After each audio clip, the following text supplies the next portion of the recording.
Morning, everybody. Delighted to be here to brief you on our presidency of the Security Council for the month of December. At the outset, let me say that I'm honored to be in New York as India's permanent representative to the UN to preside over the Security Council, coming as it does in the last month of our tenure of the Security Council, this 8th time.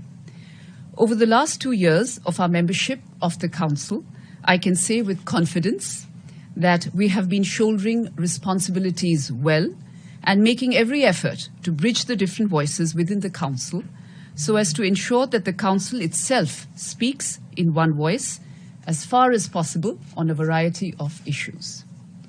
We will bring the same spirit to our December presidency. You would have seen the program of work for the month that was adopted earlier today by the Security Council. There are several routine and mandated meetings scheduled for the month based on their respective reporting cycles, as well as some mandate renewals that have been scheduled as well.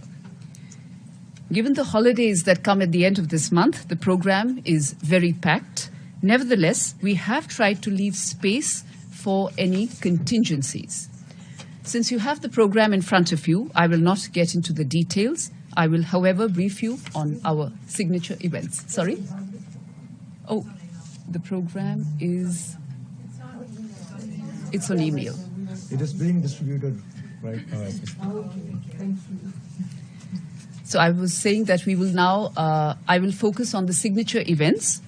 The focus is on two major themes. One, an all-encompassing theme focused on building a new orientation towards reformed multilateralism. And a second theme will be a focus on the global counter-terrorism approach and the way forward. So let's first turn to reformed multilateralism. It is very clear that the UN of today is far from reflective of the true diversity of the UN's wider membership. 22 years after world leaders called for comprehensive UN Security Council reforms, we have not moved an inch, and there is even lack of a negotiating text.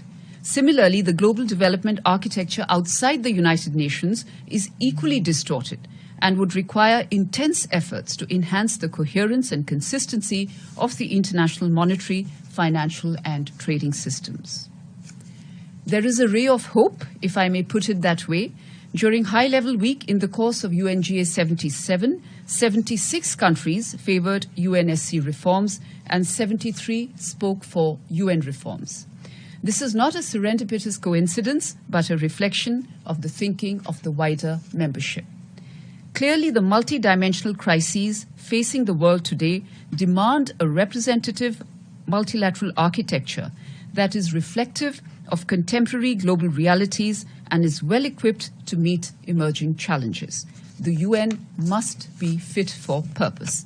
Given this background, the External Affairs Minister of India, Dr. S. Jaishankar, will chair an open debate of the Security Council on 14th December, which we hope will encourage member states to exchange ideas on key issues, specifically how to inject new life into multilateralism in order to ensure that the tools we have today are adequate to address the challenges of the future. As well, what should be the key elements of this new orientation for a reformed multilateral system? No doubt, food for thought for all UN watchers.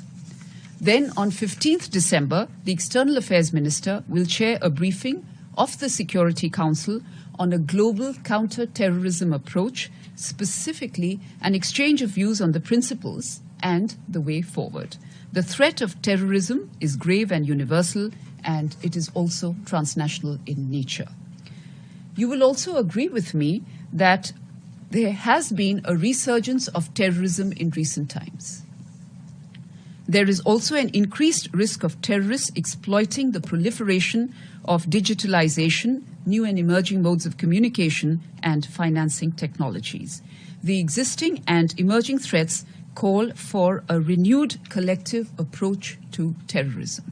This high-level briefing of the Security Council will provide an opportunity for the Council to take stock and build on the recent deliberations of the special meeting of the UN Counter-Terrorism Committee held in India in October. As you know, India holds the chairship of this committee. It would also aim to arrive at a way forward for the global community's collective fight against terrorism. Now let me take this opportunity to also brief you very, very quickly on the special meeting of the CTC held recently in Mumbai and Delhi. This was the first time that the CTC met outside New York in 7 years, and also the very first time that the Security Council Counter-Terrorism Committee met in India. Adoption of the Pioneer Delhi Declaration manifested the resolve of the Council to deal with the new and emerging threats in a comprehensive manner through a set of recommendations for member states in the short term and the development of a normative framework in the form of guiding principles in a longer term. And this will guide member states in addressing the threat going forward. The presence of the victims from the Mumbai terror attacks of 26 November 2008 brought a poignant touch to the events, symbolizing the reposing of faith by the victims in the international community and a reflection that the Council, as a custodian of world peace and security, does pay attention to the pain of victims and would work collectively to ensure that not only would the victims get justice, but also that the world becomes a better place to exist by getting rid of the scourge of terrorism. Now, there will also be two side events coinciding with India's presidency. The first would mark the arrival of Mahatma Gandhi at the United Nations on 14 December at a simple ceremony. The Secretary General and the External Affairs Minister of India will inaugurate a bust of Gandhiji, which is to be placed in the prestigious North Lawns of the UN building. Needless to add, the event will take place in the presence of Council members, including the 5 incoming members of the Security Council, or the I-5. The second side event will see the launch of a group of Friends for Accountability of Crimes Against UN Peacekeepers.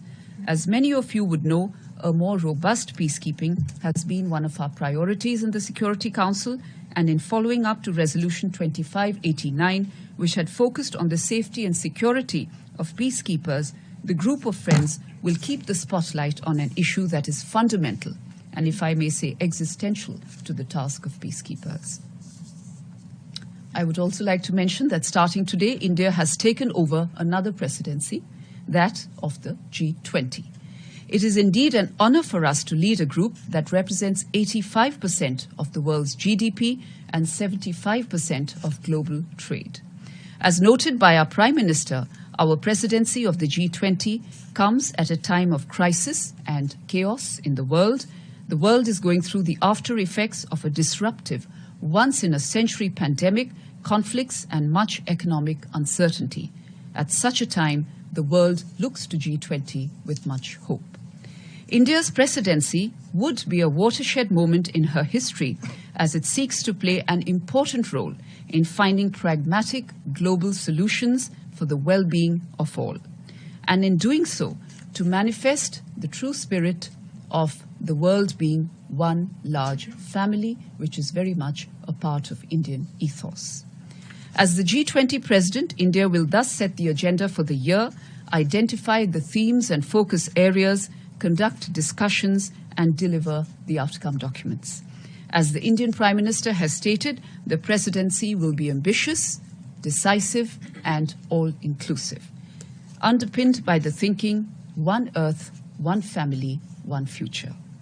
We see both these presidencies, that of the Security Council for this month and the G20 for the next 1 year, as a new responsibility for ourselves. We will try our utmost to ensure that the hopes and expectations of the global community are met.